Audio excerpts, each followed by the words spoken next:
Hello everyone, Treecks here, and welcome back to the top of the pyramid.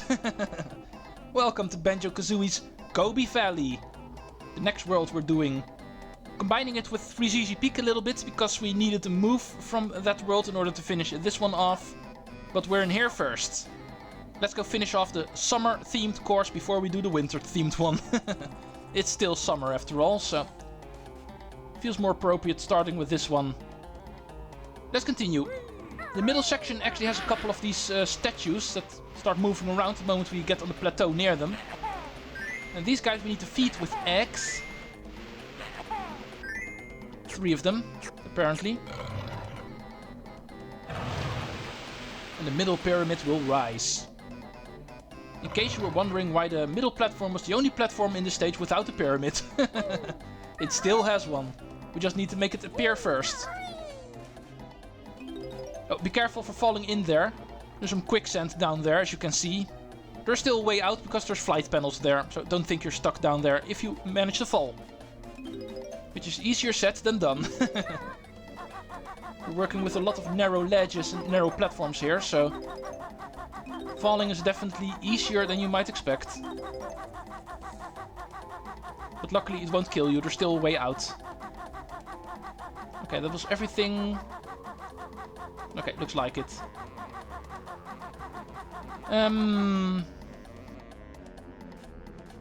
the distance we can actually see a camel, and he's actually stuck to a rock. Let's go work with him first. Now that we're still in this area.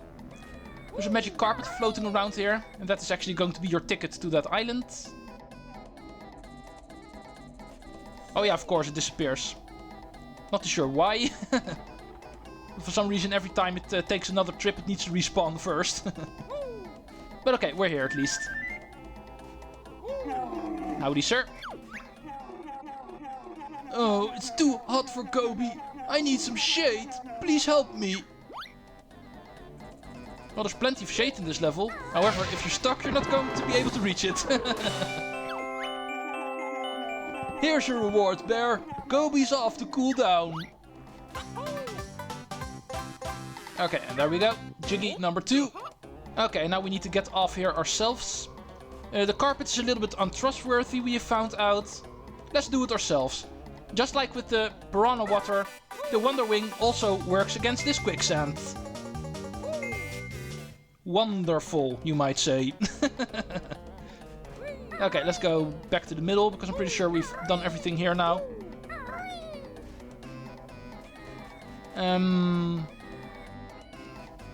Yeah, I might as well do the next statue. Oh, let's not fall. I always forget this counts as a steep slope. Okay, next statue in the middle. This one actually moves a little bit quicker, but still shouldn't be too difficult to actually hit.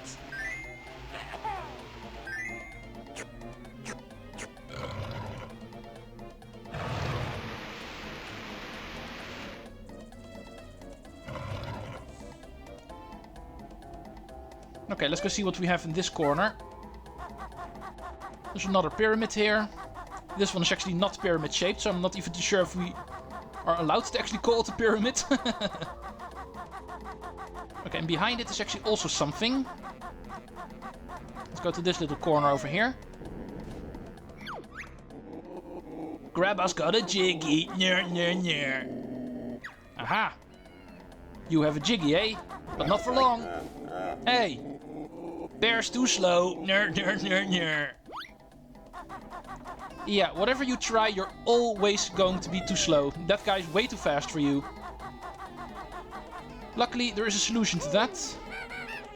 And that solution actually involves becoming faster. Because speed is actually the problem with that guy. And the speed we can actually get right over here. Only problem is we can't get these boots. First we need to find bottles.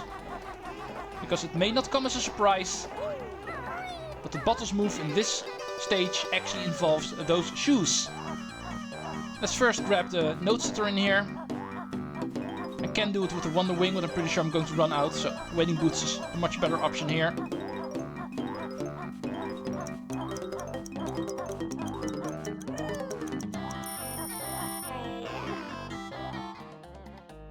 Let's go to Bottles, because he's actually up here. Pretty near the location where we actually need to use that move.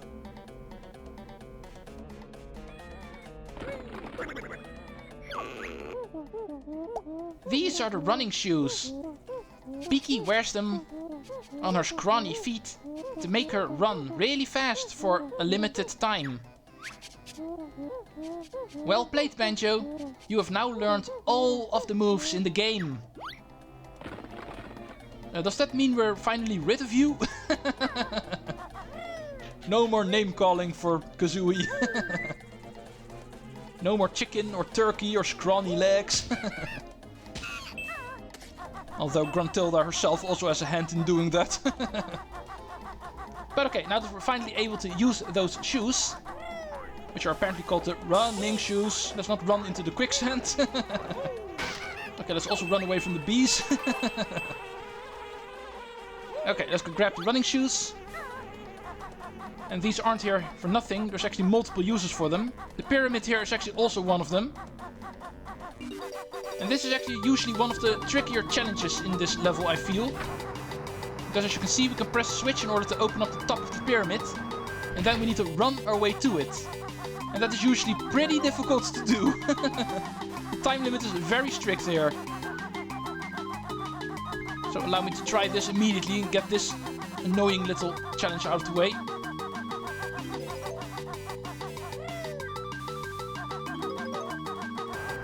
At least if I was able to do it.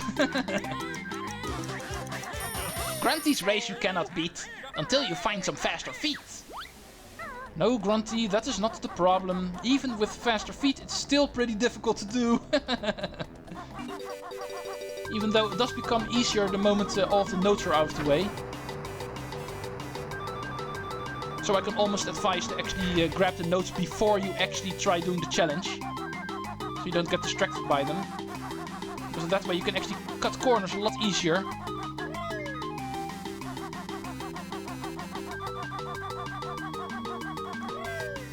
Okay, there we go. As you can see, perfect run, and still time almost ran out, so that is definitely very strictly timed. Okay, before you go down, grab this Mumbo token, because you're going to be locked out of getting it the moment you actually start working with this room. Let's grab the Jiggy. And once we do, as you can see, the water in here will drain and actually fill that middle area. So, no more dangerous quicksand down there. However, because of the water being gone in here, the Mumbo token is impossible to get if you don't get it beforehand. But luckily, not all of the Mumbo tokens are required to get in this game. So therefore, if you miss it, it's not the end of the world. But still, it's an easy Mumbo token, so it would be a waste if you actually miss it. And here's another one. Okay, let's return to our shoes. We still have an appointment with Grabba. And not with you, you're just a boring slapper. Okay, with the annoying challenge out of the way, let's do the easier one. These running shoes we also use in order to outrun Grabba. Let's get to him quickly. And now we're actually quick enough to snatch the Jiggy from his hand. No, I've had that 1,000 years. Well done, mortal. Really? I am the first one in 1,000 years who's actually able to wear the running shoes. Kazooie's shoe size must be unique then.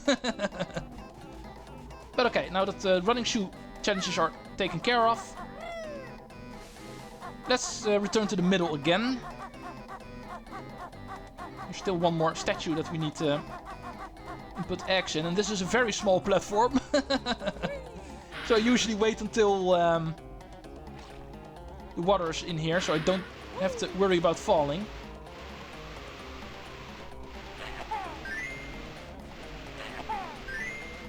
But okay, that was the final one. Therefore, the pyramid will now rise in its full glory. The middle pyramid. It's gotta be super interesting because of it being the middle one. But okay, now that there's water in here, we can actually safely go down here. Of course, you can also do this when the sand is still here. No water. However, it's a little bit more difficult to do it then, so I usually wait until grabbing the notes and the Jinjo down here, until you can do it safely while swimming. Oh, there's also a Mamba token down here. Did not remember that, but apparently there is one. Okay, and that was everything.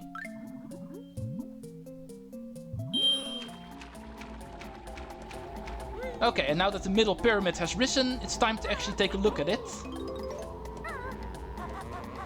Remember to grab the notes on the sides. Easily overlooked. Okay, let's restock on eggs, because I'm pretty sure I'm not full anymore. Okay, there's a door here. However, it seems to be closed. So this might be the exit to this place. Let's go up here for a Mamba token. And then it's off to business. The door in the front is open. Of all of the pyramids in this stage, this is by far the most interesting one. It wasn't hidden for nothing at first. This is King Sandybutt's tomb. Turn back or face his wrath. Sandybutt, eh? It sounds like someone who has hidden a lot of treasures. Let's go raid them all. Okay, what is this place? You chose not to heed our warning. Prepare to run. Oh god, it's a timed maze. As you can see, we have 1 minute to try to find the exit of this maze. And also try to find the witch switch, it is also in here. Making it extra stressful.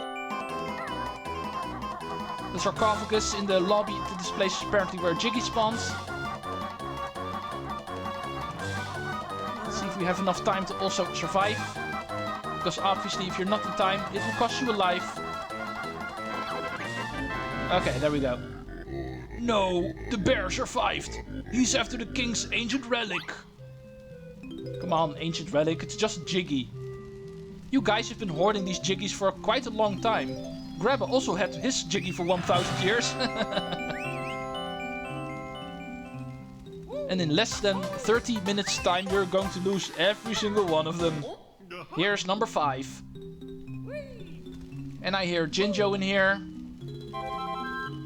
Pretty sure he's actually in one of these spots. No, this is a Mumbo token. Oh, there's one more over here. And this is where the purple Jinjo is. Were you also in here for 1000 years, Mr. Jinjo?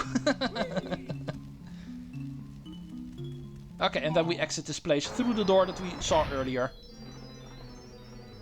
What more do we have? The Sphinx in the beginning. I'd like to do that one last, actually. Because it's also where the flight pad is.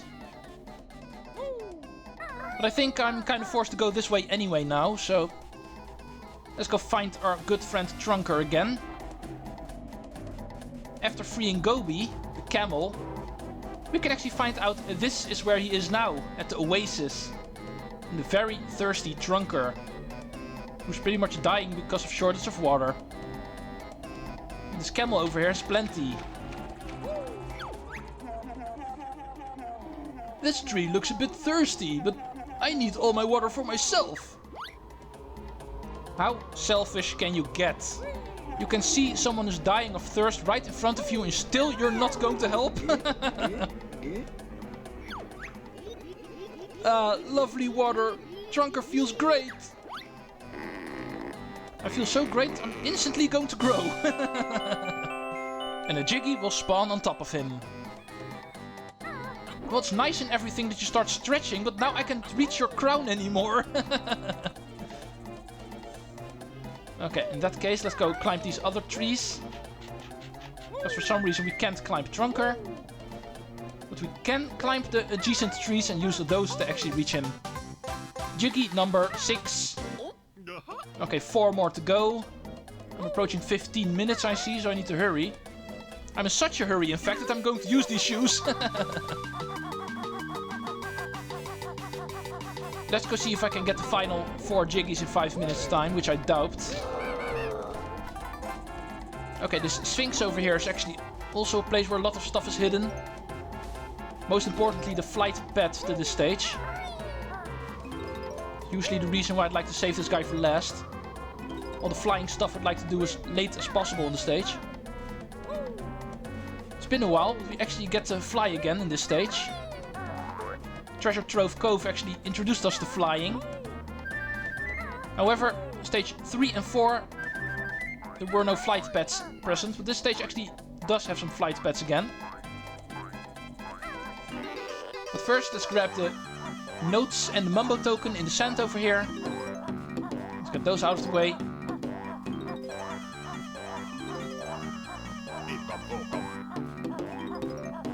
Okay, beautiful round 80 notes.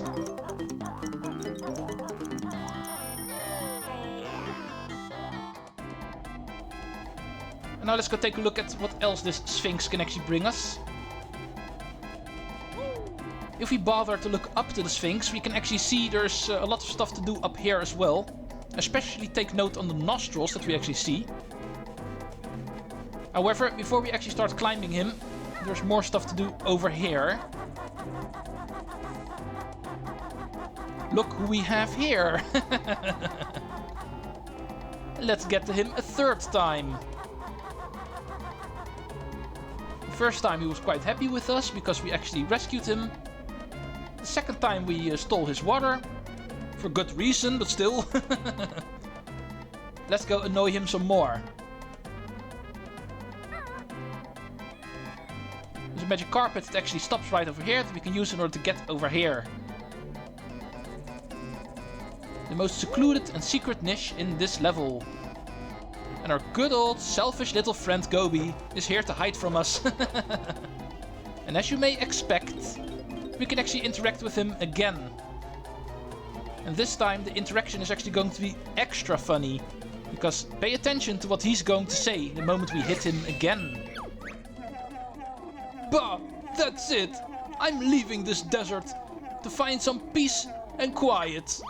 Okay, first of all he actually drops the second extra honeycomb piece, even though we didn't grab the first one yet. And second of all, he's going to leave this world. Remember those words. Okay, one other big thing I need to note is this door over here. There's a closed door over here. And when I was younger and first played this game, I actually spent hours and hours looking for a switch trying to open this door.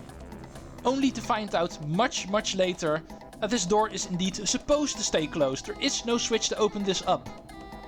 There's something much later, in fact post-game even. Only then we will learn why this door exists and why it is supposed to stay closed. Just remember, the fact that I'm ignoring this door and never going to do something about it, and that is intentional. We can't work with this door yet. But there is indeed something behind it. Just not for our eyes quite yet. Okay, now let's finally take care of a little sphinxy friend here. There's two things that we can actually do here. The first one is actually this door, as you can see. This is a door we can enter. But the second thing is actually all of the flight business in this stage. We can see targets and rings everywhere throughout the stage. Therefore saying there is stuff that we can do in the air. And in fact also the whole reason why we wanted to learn the Beak Bomb before we actually went in this stage. However, we can move even further to get to the top of the Sphinx. Get a very nice view. But obviously we can do more up here. We can fall down because of jumping too late. Okay, I'm not going to be able to actually finish Gobi's Valley this episode, I can already tell. But at least I can still do this side quest.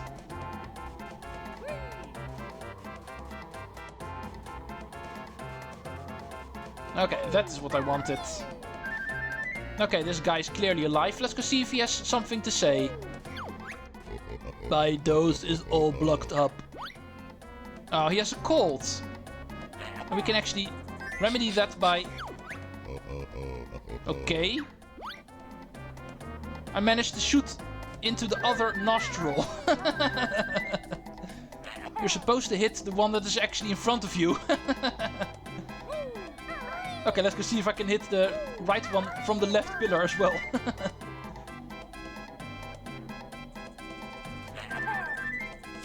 This angle is difficult, of course. Yeah, there we go. Didn't see that coming, Rare. Ah, that cleared Jinxie's nose. Come in. Okay, good to find out that this guy's actually called Jinxie, because I completely forgot. But anyway, I feel I'm kind of losing my edge here, so let's go stop this episode before it gets even worse. 20 minutes have been reached anyway. Next time we will finish Gobi's Valley and perhaps even make our way to Freezeezy Peak. Thanks for watching and Treecks out.